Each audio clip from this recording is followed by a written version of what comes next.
सवाल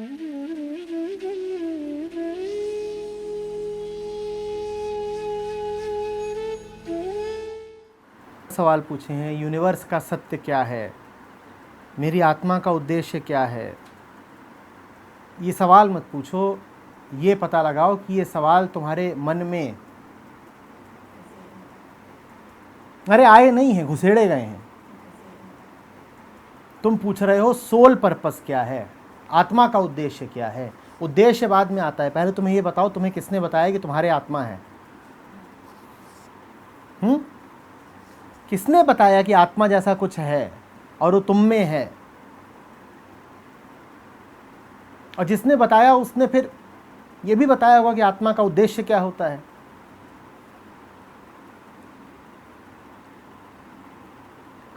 आत्मा मतलब स्व, सेल्फ। वो क्या है? सुना है कि वो नो माइंड जोन है, ऐसा मैंने सुना है कि there is beyond mind, beyond your conscious, तुरीय अवस्था जिसे कहते हैं। एक सूत्र ले लो जीवन के लिए, या तो सुनो नहीं या पूरा सुनो। और जो तुम्हें सुनाने में बहुत आतुर हो उससे कहो या तो सुनाओ नहीं या फिर पूरा सुनाओ।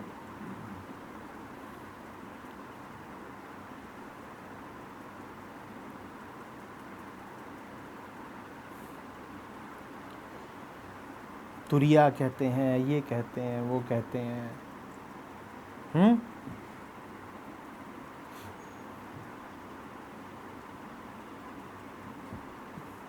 नाश्ता करो बढ़िया और दांत मांजो बिल्कुल साफ तरीके से, इसके आगे कुछ नहीं है।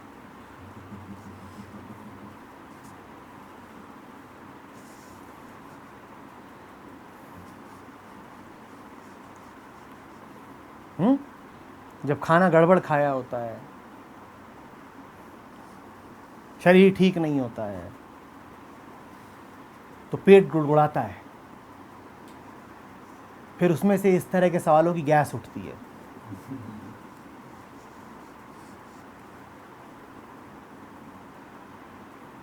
जीवन के जो साधारण मुद्दे हैं पहले उनसे तो सहज हो जाओ।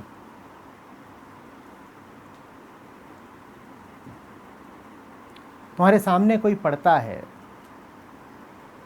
तुम ये नहीं जान पाते कि इससे ठीक ठीक क्या बात करनी है और कैसे बात करनी है।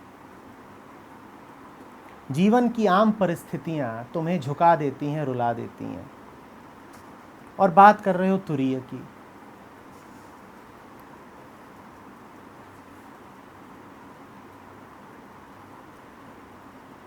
तुरीय हटाओ। अभी बाहर निकलोगे तो गर्मी खूब रहेगी,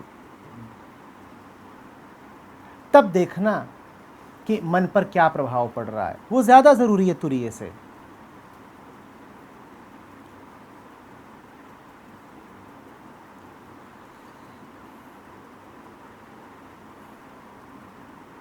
नीचे पहुंचोगे, जो लोग कार से आए हैं, अभी जब दरवाज़ा खोलोगे तो अंदर माइक्रोवेव ओवन होता है, तब देखना कि सारी आध्यात्मिकता कहाँ चली जाती है। वो ज़्यादा ज़रूरी है देखना। कुछ लोग जाओगे नीचे से रिक्शा इत्यादि करोगे और वो ज़रा ज़्यादा पैसे मांग ले, तब अपनी प्रतिक्रिया देखना। वो ज़्यादा ज़रूरी है आत्मा के उद्देश्य से।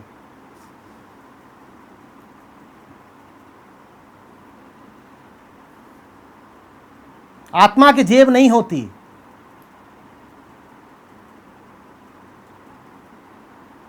तब आत्मा कहाँ चली जाती है?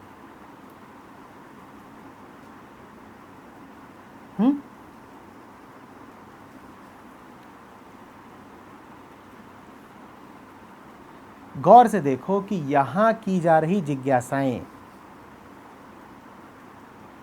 और सड़क पर छाई हुई बेहोशी एक ही सिक्के के दो पहलू हैं।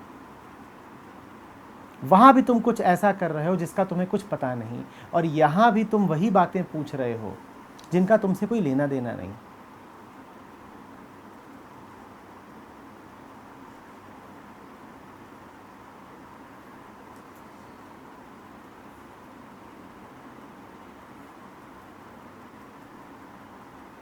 तुम अपने उद्देश्यों की बात क्यों नहीं करते?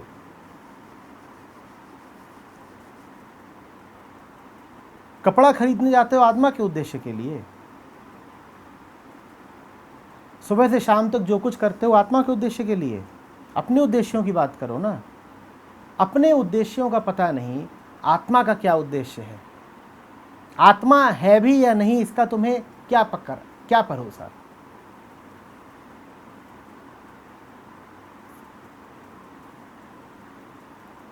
पर आत्मा के उद्देश्यों की बात करने से अपने उद्देश्यों की बात छुपी रह जाती है, ये बड़ी तसल्ली है। अब कोई मेरे उद्देश्य तो नहीं पूछेगा, और मेरे उद्देश्य क्या हैं? मेरे उद्देश्य वो हैं कि जिनकी अगर सूची यहां टांग दी जाए तो उसके बाद मैं यहां बैठा नहीं रह पाऊंगा, इधर उधर भागना पड़ेगा।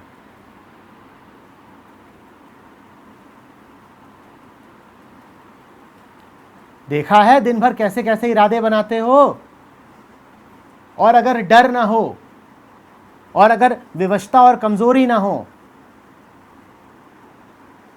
तो पूरा भी कर डालोगे अपने इरादे। उन इरादों की बात क्यों नहीं करते?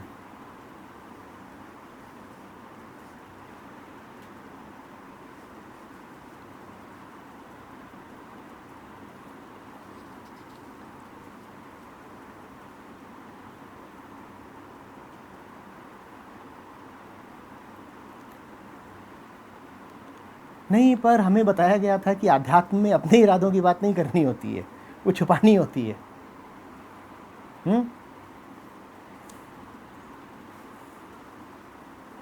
अध्यात्म का मतलब ये है कि जैसे जूते बाहर उतारे जाते हैं मंदिर में आने से पहले, वैसे ही अपनी हकीकत भी बाहर उतार दो, और अंदर क्या लेकर के आओ? सत्य, तुरिया, आत्मा का उद्देश्य। हे प्रतिष्ठित आत्माओं, जरा मन को और शरीर को भी जगह दो, उन्हें बात करने दो।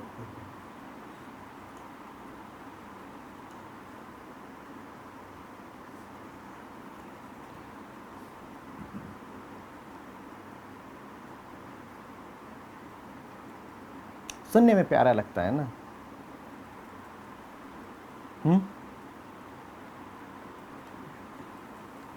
कोई महिमा मंडित किताब हो, उसमें संस्कृत निष्ठ क्लिष्ट भाषा में इस तरह के उद्गार हों,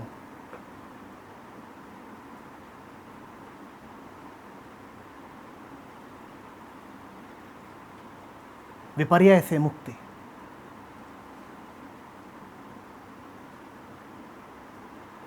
पौने 3 प्रकार की आत्माएं।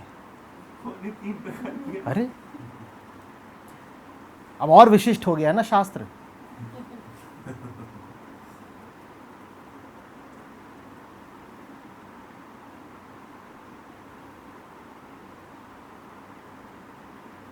गुप्त गोपनीय ज्ञान,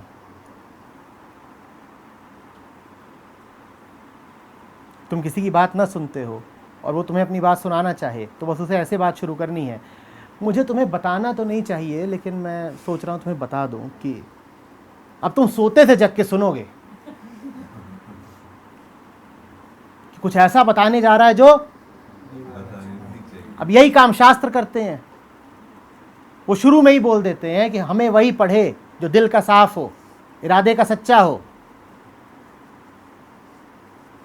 जिसमें निडरता हो, जिसका इंद्रियों पे जरा वश हो, जिसकी बुद्धि निर्मल हो।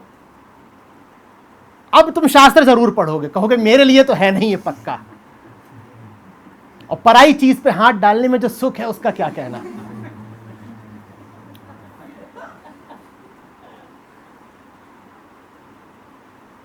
अब वो तुम्हारे लिए है नहीं तो समझ में तो आएगा नहीं, फिर इस तरह के सवाल लेके आओगे, तुरीय क्या है, पढ़ा क्यों तुमने? वहां लिखा हुआ था ना, पहले मन साफ करो, बुद्धि स्थिर करो, उसके बाद पढ़ना।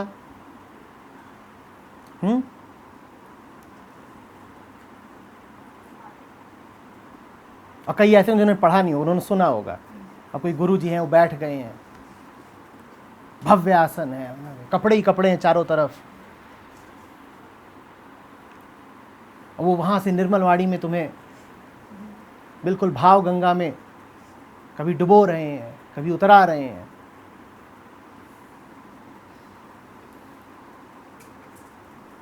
प्रथम, द्वितीय, तृतीय, चतुर्थ, पंचम।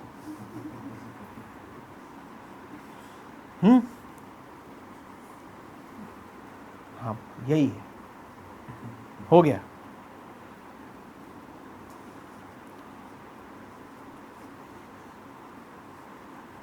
जिंदगी पर ध्यान दो, जिंदगी पर।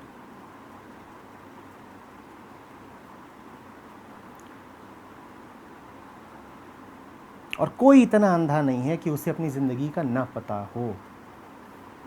गौर करो कि किन मुद्दों से जूझते तुम्हारा जन्म बीता जा रहा है। गौर करो सुबह से शाम तक क्या ख्याल चलते हैं। मैं आकर के ये सब पढ़ता हूँ तो कोई ये थोड़ी देखता हूँ कि आज क्या महज जिज्ञासाएं हैं। मैं पढ़ता हूँ, देखता हूँ आदमी का झूठ कहाँ तक पहुँचा, क्योंकि जो तुम पूछ रहे हो वो तुम्हारे लिए कोई महत्व तो रखता नहीं है। तुम्हारे लिए जो महत्व रखता है वो चीज़ें हैं दूसरी, उन्हीं की उधेड़ बुन में दिन कटता है पूरा। नौकरी के लिए कहाँ भेज दूँ सीवी, फलानी लड़की कैसे हासिल कर लूँ। लड़कियां चलो ठीक है,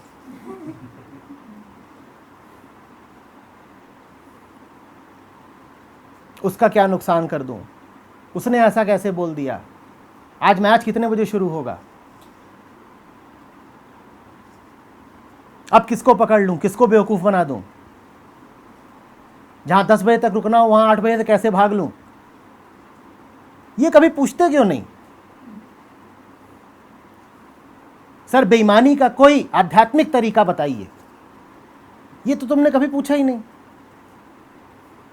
असली सवाल है वो क्यों नहीं लिखते?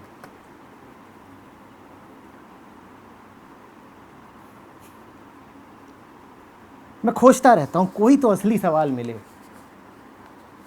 वहां सवाल मिलते हैं, कोई 7वां कोष भी है क्या शरीर में? मुझे प्रतीत होता है।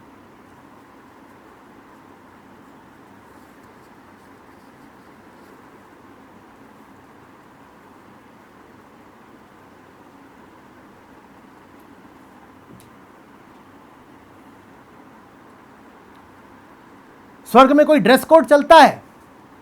तो क्या करोगे? तुम्हें वैसे भी उनकी ड्रेस से तो मतलब है नहीं।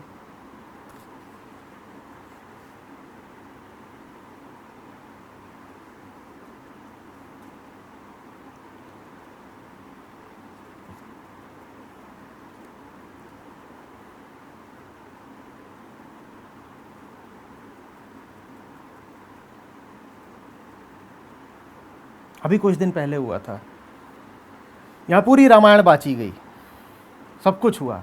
उसके बाद एक बच्चा बैठा था वहाँ कोने में,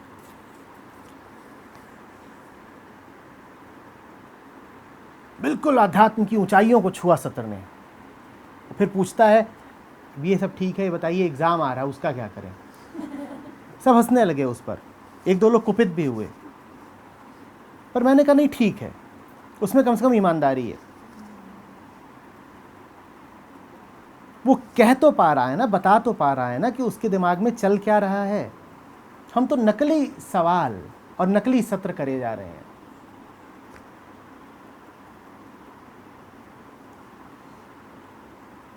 एक कहावत होती है, भूत का चित्त बहेरे में। एक बार एक घर में कथा थी, तो उसमें सब लोग बैठे, तो घर के जितने भूत प्रेत थे वो भी बैठे। तो बाहर एक पेड़ था बहेड़े का, तो सब लोग उधर देख रहे हैं, जो कथावाचक है उसको। भूत उधर पीछे देखे जा रहा है, क्योंकि उसका मन वहीं लगा हुआ है। तुम बताओ तुम्हारा मन कहाँ लगा हुआ है, उसकी बात करो ना। जहां मन लगा हुआ है वास्तव में उसकी बात करो। वो बातें क्यों नहीं करते?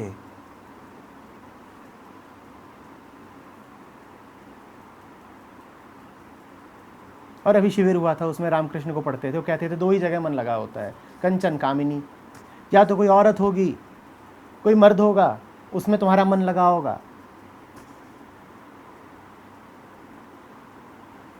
या कहीं कोई रुपए पैसे की बात होगी, वहां लगा होगा,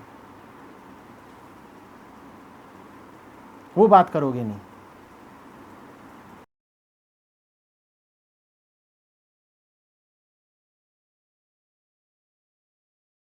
अरे तो तुम उससे बाहर हो गई हो क्या, उस रेस से? तो रेस से बाहर नहीं। हाँ, तो जब बाहर नहीं हुई हो, उसमें अभी हो, और वही तुम्हारे लिए महत्वपूर्ण है, तो जिसमें हो और जहां जी रहे हो उसकी बात करो ना।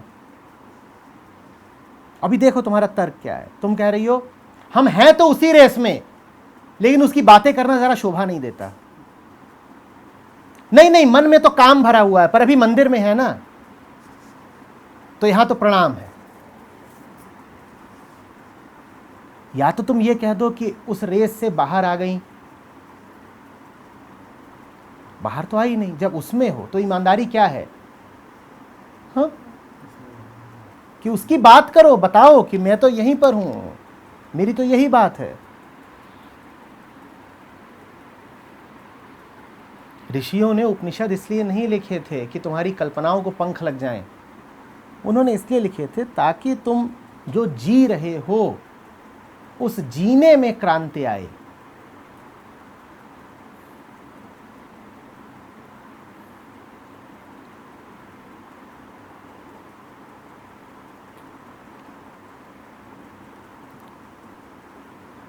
यहां बड़ी अड़चन हो जाती है।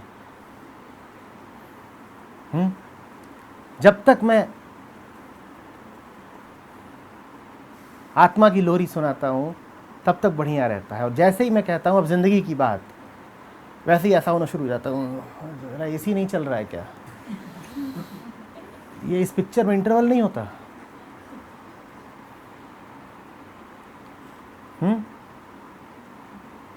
लोग ज्यादा हो गए हैं काफी आज, थोड़ा जमाई।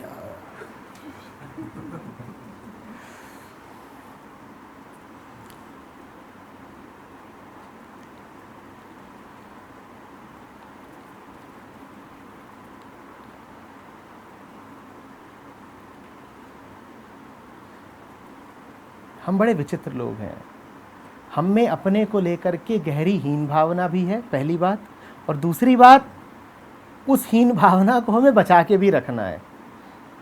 हम अपने आप से दुखी ही इसीलिए हैं क्योंकि अपने आप को हीन समझते हैं, ये पहली बात है। और हमारा दुख अखंड इसलिए हो जाता है क्योंकि हम उस हीन भावना को बचा के भी खूब रखते हैं। ये अजीब नहीं है बात? पहले तो मैं अपने आप को छोटा मानूं, और दूसरा मैं छोटा रहने पर अड़ा हुआ हूं, मुझे बदलना ही नहीं है। मैं दुखी तो हूं ही, मैं जिद्दी भी घना हूं। जिद है मुझे कि दुख को जाने दूंगा नहीं। ये इंसान की हालत है।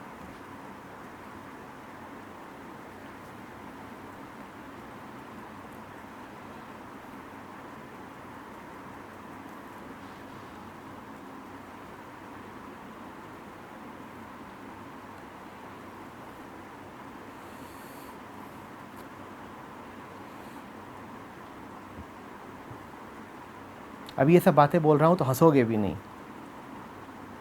देखो कैसे हो जाते हो, बिल्कुल गुरु गंभीर, खतरा।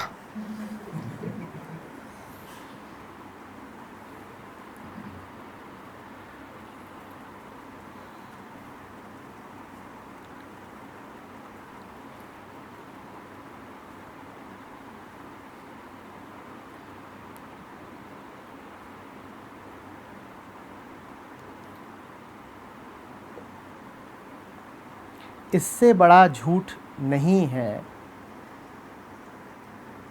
कि किसी में भी कोई मौलिक त्रुटि है। ऊपर ऊपर से हमने अपने आप को गंदा कर लिया है, ऊपर ऊपर से हम बिल्कुल नमूने बने बैठे हैं मूर्खता के, कोई शक नहीं। लेकिन तुम वास्तव में जो हो, जो तुम्हारी ईमानदारी है, जो तुम्हारा दिल है, उसमें कोई खोट नहीं है। ये दुनिया की सबसे स्पष्ट बात होनी चाहिए, लेकिन इसी को समझाना सबसे मुश्किल होता है।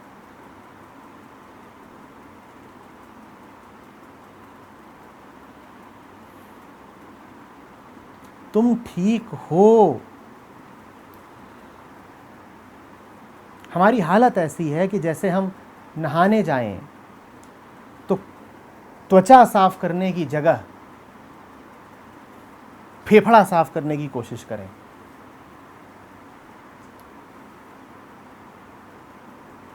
या किडनी कि ये तो दिन रात मूत्र में सनी रहती है, आज जरा इसको नहला दें। ऊपर ऊपर से तुम्हें सफाई की ज़रूरत है बेशक, क्योंकि सारी धूल ऊपर आकर बैठती है। अंदर से तुम निर्मल हो, तुम्हें कोई प्रक्षालन नहीं चाहिए।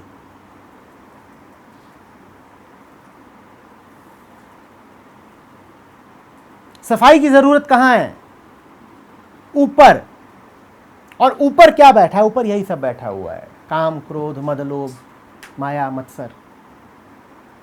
और भीतर क्या है? भीतर जो है वो सब ठीक है, पहले ही ठीक है। तुम उल्टी गंगा बहाते हो, तुम साबुन खाते हो। सफाई की जरूरत कहां है? कहां है? ऊपर। और ऊपर जो चीजें हैं वो तुम बताते ही नहीं, तुम बात ही सीधे आत्मा की करते हो। तो तुम्हारी हालत क्या है कि शैम्पू कोई पी रहा है कि अंदर की सफाई हो जाए जरा।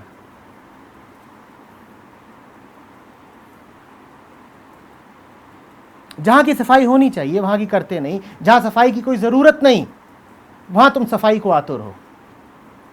आत्मा ठीक है, मौलिक रूप से सब पूर्ण हैं, सब निर्दोष हैं। जहां कोई दोष नहीं वहां तुम क्या मरम्मत करने निकले हो? और जहां दोष वास्तव में है वहां की तुम बात ही नहीं करते। दोष कहां है? फिर पूछ रहा हूं, बोलो दोष कहां है? दोष ऊपर ऊपर है, ऊपर की बात क्यों नहीं करते?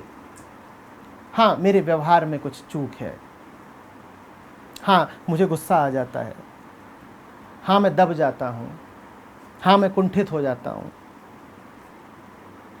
हाँ मुझे अकेलापन सताता है। ये सब ऊपरी बातें हैं, इनमें कोई गहराई नहीं। तुम्हें अगर सफाई की जरूरत है तो इन बातों में है, ये बातें तुम उठाते ही नहीं। तुम देख लो अभी मैं कर क्या रहा हूं, मैं तुम्हारे सवालों का जवाब नहीं दे रहा, मैं तुम्हें सवाल करना सिखा रहा हूं। पहले ये तो सीखो कि सही सवाल क्या है जीवन के।